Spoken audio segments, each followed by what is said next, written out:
Hi, my name is Stacy Wells, and I'm going to walk you through a resource playlist that was designed to help aid in the planning of remote learning for teachers, administration, clinicians to be able to support learning and connect with students. The feedback that I got from students and parents over the last week, our first week of remote learning, was really the need for help in the executive functioning of planning and organizing their day to carry out tasks that we're asking them to do on their own time.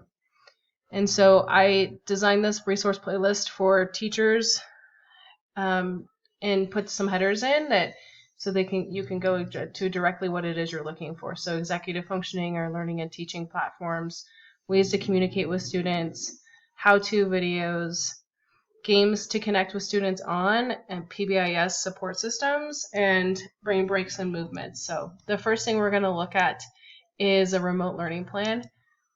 This was refined from a template that previously was given to me from my son's teacher to make it a little more executive functioning friendly. So thinking of this as a one-stop place for students to see what it is that they're expected to do all day long for whatever classes that they have on their current schedule. So this is set up for a middle school classroom. It would have all of the teachers and the staff, their contact information and their hours for contact. And every morning there's the date and a nice little note to them, but a reminder to always start with the homeroom column. So on the very left-hand side, there's a column that really supports the executive functioning of get ready, do, done. This is what we use in our face-to-face classroom. And I always tell my students that you have to start with the done. So what am I trying to accomplish in this class period? And the do is how am I going to do it? And the getting ready is how much time and what do I need to be successful? So a lot of the feedback, in addition from students, really was I have so many tabs open and I get really confused on where I'm supposed to be. And I also have no idea how much this is supposed to take me, how long this is supposed to take me to do. So this was kind of the call to action from them to support them a little bit more. So if we're looking at what they're going to be done, they're going to take their attendance, they're going to do the question of the day with a time to meet, and they're going to use this video in the remote learning doc to plan their day using Google Calendar. Some of our students need more support than just Google Calendar. So for that resource, I like to use Trello. So this Trello board is set up kind of to mimic that same thing, but can be clearer and more viewed as a task list. So when the student is done, I'll have my Google Calendar set up. And these tabs move also, so done and do, they'll have their Google Classroom set up, but how am I going to do it? So all of these can be given a due date. So I want them to do this, and a time. It could be before 3:30 p.m. And the student can have some voice and choice in that because I know right now our parents are trying to really support our students in the time that they have. You can give it a label. So everyone in the done could have red, everyone in do could have green, and everyone in get ready could have yellow. You can also upload direct links from your Google Drive. And you can put this on watch. So watch the card to get notifications when something changes. So if we were to put them on the watching in the done and we want to slide it over because the student finished it, that will notify you as the adult that that was done. You could also use this, go one step further, and build in rewards or time of their own for students to kind of be able to have something to look forward to when they get a certain amount of tasks looked. And you could put this underneath or leave it over or attach it over here to kind of help them see what they're working for. So the Google Calendar, I think is really helpful. It's a 21st century skill to learn how to plan out your day to make sure that you're able to get everything done you need to get done. So I teach my kids that day is the best view for this, and in it they can set up alarms, they can add people, they can give it a title. And I think this is really important because some of my students don't get up till 11 o'clock because they're getting used to the schedule. So they have less time, or they might have more time, or our parents might not be able to support their learning until 6. So it's helping the student learn that 21st century skill of planning ahead so they can carry out all the tasks. Onto the learning and teaching platforms. So a couple of the ones that I found that I really like to support students with lots of different needs are, one of them is Actively Learn.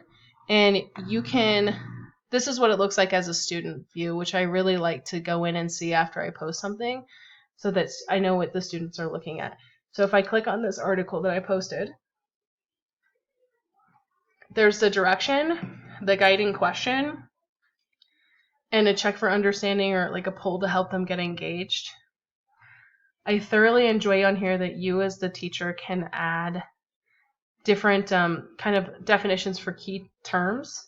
You can also add some extra support to kind of teach what things mean. You can add a separate article. You can upload videos to help support understanding, but you can ask questions throughout this so that you can check students for their understanding. And students have reported they really like being able to use the reading. So it'll read to them. So these are really nice and helpful resources for supporting their learning. This is a video that I actually uploaded from YouTube, so that is a possibility in here. And you, as the uploader, can stop it every so often to check for understanding or define things as well. So this will give the students the directions, and then it stops them to give them a check for understanding question. They can use other tabs to help them figure out what oversimplification means, or they can use their background knowledge. They have to submit it before they can continue on with the video, which is really nice because it gets them thinking, and also can be frustrating for students, so it's important to help them understand that on the forefront of this adventure. Another helpful teaching resource is Seesaw, and this is incredibly easy to use and easy for students to understand. It's very clear.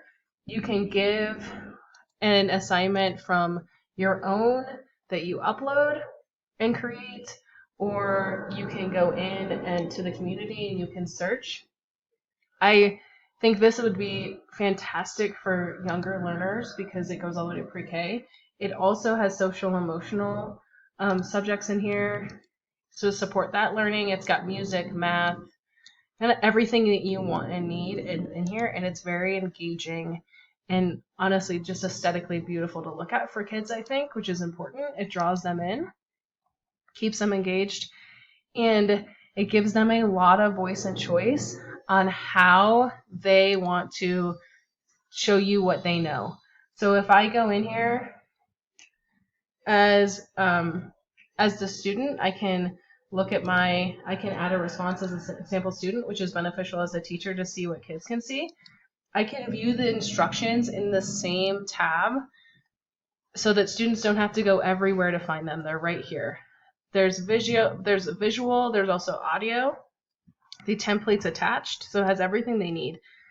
But students can draw, they can give you text, they can record their answer, they can,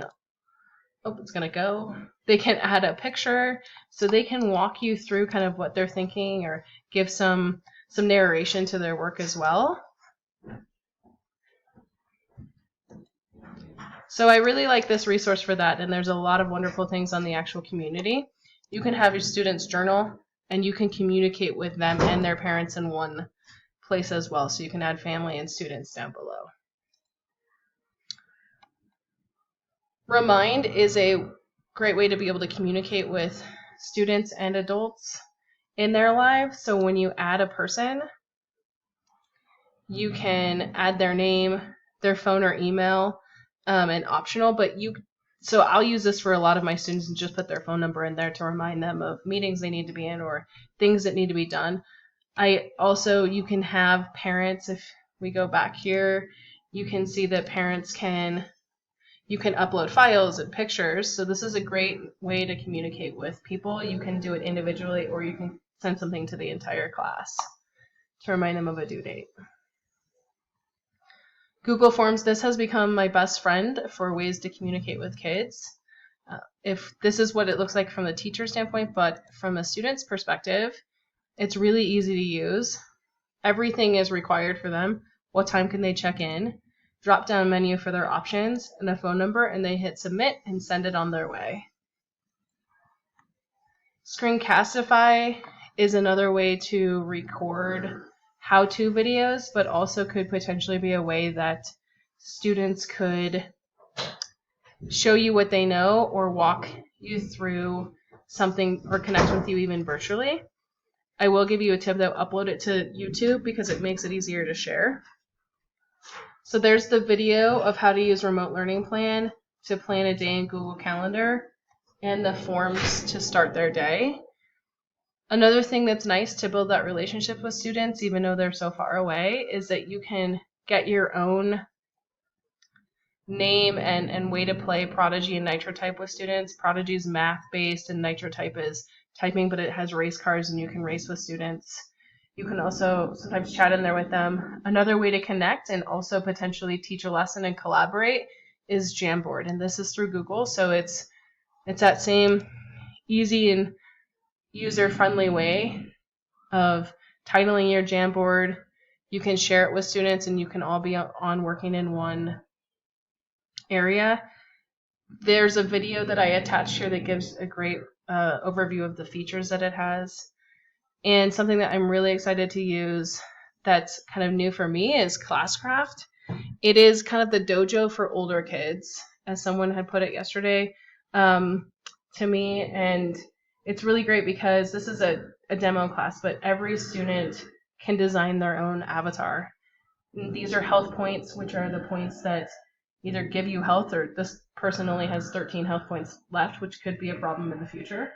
And experience points give you extra benefits in the classroom or cool powers. So this person has obviously ranked up some powers there, but as the adult, you can select what it is that they're doing that's a maladaptive or unwanted behavior or causing some type of issue within the remote learning. So you can change these.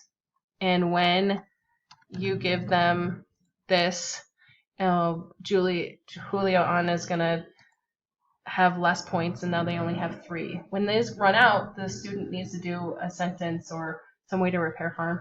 There's a video on here that does a much better job of explaining this than I can, but it's really great, and I'm really excited to use it with our older students to help them and encourage them to use pro-social behavior online. And you can set it up as a team or individually so they can support each other. And if you choose to do the PBIS one, then there's 3 different levels you can do. The social emotional will have the kids go on adventures for pro-social teaching moments. The other 3 things down here are brain breaks and movements. The Calm is wonderful for mindfulness, meditation, and beautiful calming music. And Cosmic Yoga really is designed towards younger kids, but they can take yoga adventures using a story. And Go Noodle has kind of changed its outlook and interface for families. So you no longer just have to be an educator, you can be a part of a family.